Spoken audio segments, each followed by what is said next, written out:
Hi everyone, and welcome to Sports Watch.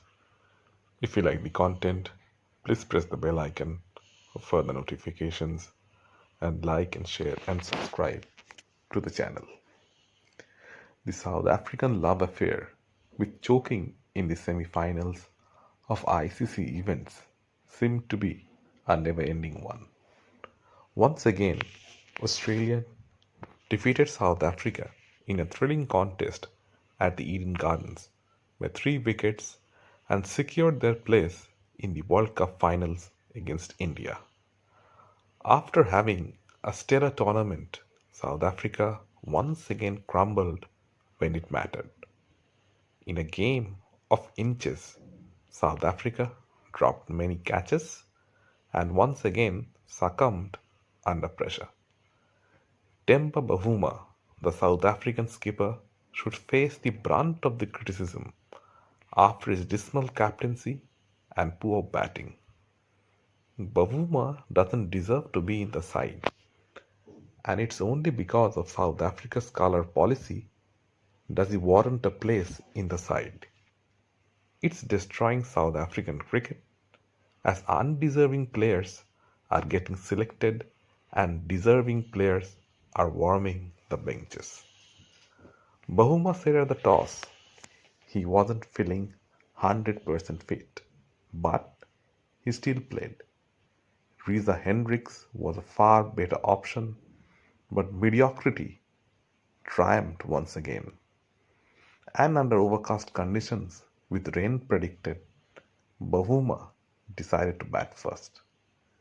It was a blunder as the conditions were ideal for bowling and Bavuma served the Aussies the game on a platter. He even got out in the first over to help their cause. It was tough conditions for batting, and Mitchell Starc and Josh Hazlewood were on song. Quinton de Kock, who had a great tournament, failed cheaply as he couldn't shook up the pressure, and Rassie van der Dusen was all at sea. He played dot ball after dot ball, and the pressure kept on piling.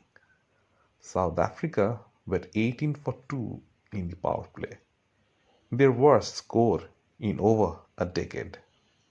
There was no intent shown, and Van der Dusen was put out of his misery eventually by Josh Hazlewood. Aiden Markram was also dismissed, and South Africa were reeling at 24 for 4 in a World Cup semi final. Heinrich Klaasen and David Miller put on a partnership of 95 runs to bring South Africa back in the game. But the day belonged to the Australians. Travis Head picked up the all important wicket of Heinrich Klaasen, and of the very next ball, he also got rid of Marco Jansen. Whatever Pat Cummins did turned into gold, and the South Africans just couldn't adjust to the pressure.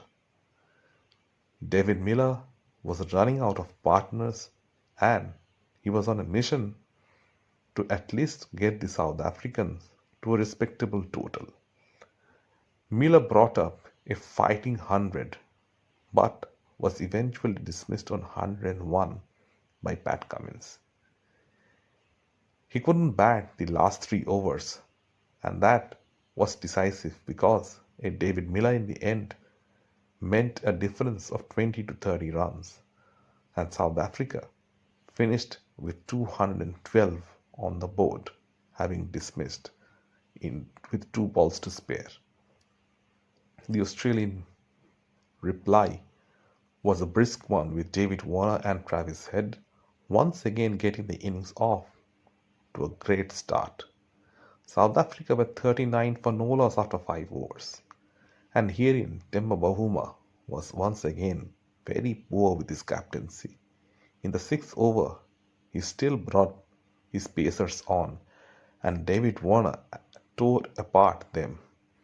Australia was 60 for none after 6, and the game was very much done and dusted there.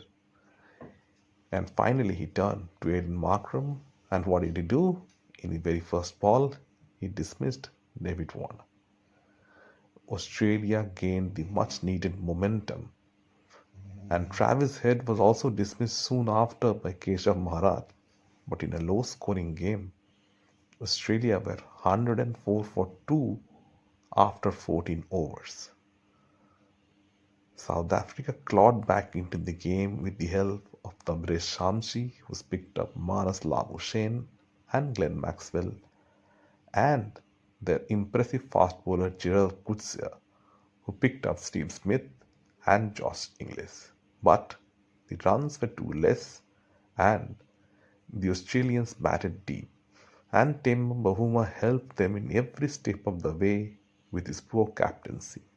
His field placements were all over the place, allowing easy singles to the new batsmen.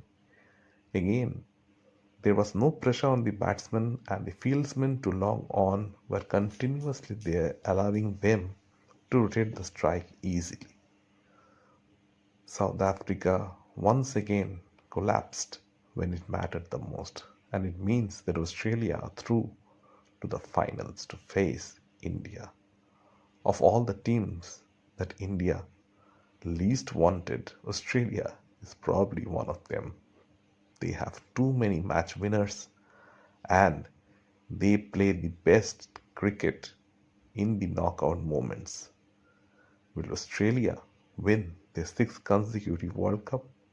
Will India be able to stop them in their way? Let me know in the comment section what you feel, and if you like the content, please like, share and subscribe to the channel.